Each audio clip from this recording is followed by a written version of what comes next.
and welcome again.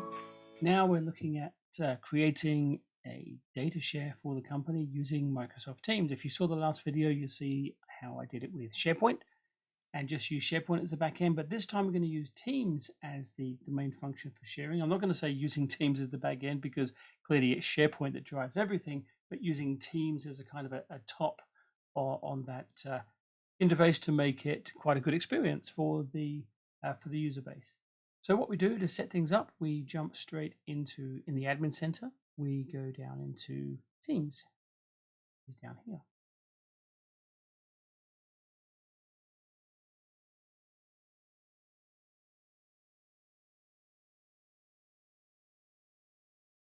That's what our base teams look like. So if I go into Teams here, we can say Manage Teams.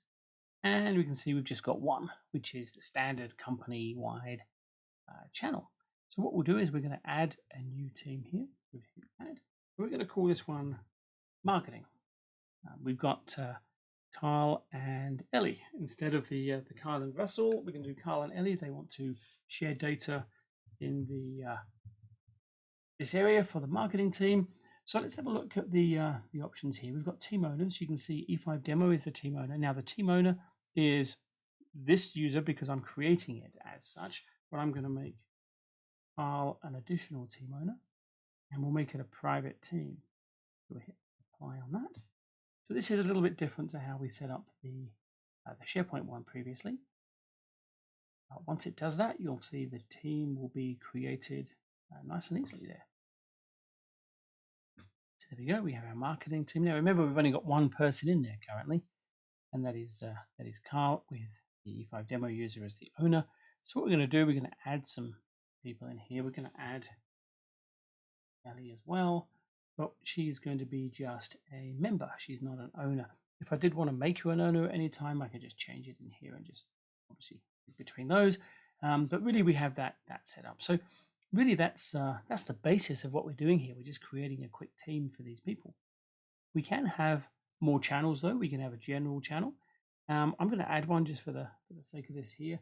I'm going to add one special marketing channel just for Christmas 2022.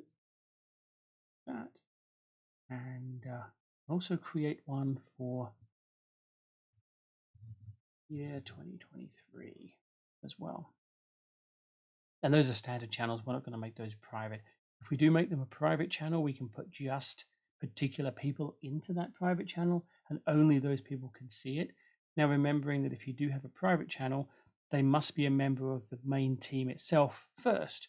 You can't add a third person. I couldn't say take Russell and add him into a private channel on marketing unless he was a member of the main marketing team already. So that's just something to be aware of there. But really, this is basically it, how to set that up and how to get that running. Now, what does it look like on the user side? Let's go and take a look at Russell's workstation and see what's happened there. So we'll take a look at the desktop now, and you can see if we go into Teams, as expected, there's no changes needed on the Teams console itself for the user when they get added to a new Teams channel that's up here, or a new team itself. It will appear here on the left-hand side automatically. And as you can see, it's a normal Teams channel that they can use. What I'm interested here, though, is the file section. So you can see each one of these channels has its own file storage as well. So if I hit new and I say new Word document, call this one 456, that will also start Word as a web app inside the Teams console and a full functioning Word application, which I'll then just close there. And we can collaborate with other people. Other people that are in that particular marketing channel could edit the document at the same time, and we can work on it all as one unit. Now, what I want to show you with this though is this is all good, but let me just do a quick one here where we create a folder,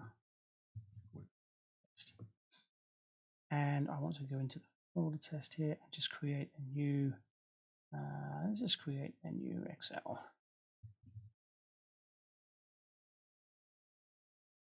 Any data in there? I just want to make sure it was there.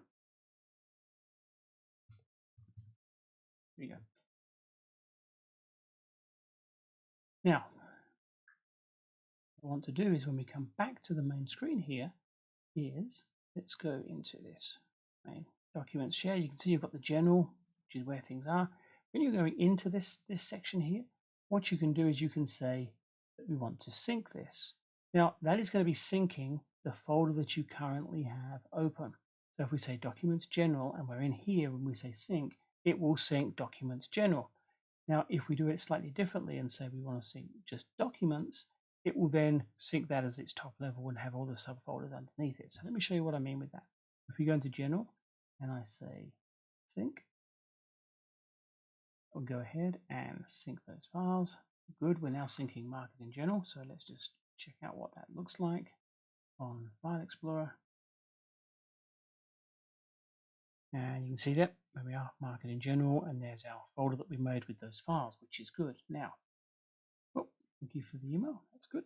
Now, if I go back to Documents here, and we go into, actually let's look at Christmas here, let's have a look at Files, so you can see there won't be much in there. In fact, there'll be nothing in there. Let's just make one. Let's just put Excel 1, 2, 3. You'll see why I'm doing this in a second. Close that out. Because I'm going to go back to General here, Files, go back to the documents at the front here, and I'm going to say sync. And let's go and check out what it's done. And notice that message that said we're already syncing everything from the Cloud Geezer. So what you can see here is this one here, Marketing General. It's got the folder test, but Marketing Documents has got this like this.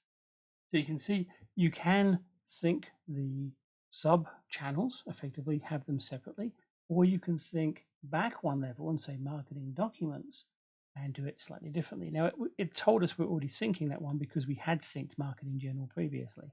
So we don't need these to have these two now. We can just choose which one we might want to have. But just to recap on that, if we were to going into our sync libraries here, we go into General and into Files, and we hit Sync here, it's going to sync just this general channel. If we want to sync all the channels, and you could do them obviously, if I hit Christmas 2012, oh sorry, 2022, and hit sync on that, it will sync just that channel as well. If I want to sync the entire thing, maybe we just go back here, go into Files, and this tab is where we jump back to. You can see now I'll be able to sync everything from there, which then looks like this. Now, obviously, the year 2023 version didn't have any files yet in it, which is why it hasn't appeared here yet. So let's just do that. Let's go into the year 2023 here and hit Files. And once that pops up, we'll add one in. Okay, so a new Word document. So, a little bit of content, something to do, close that out.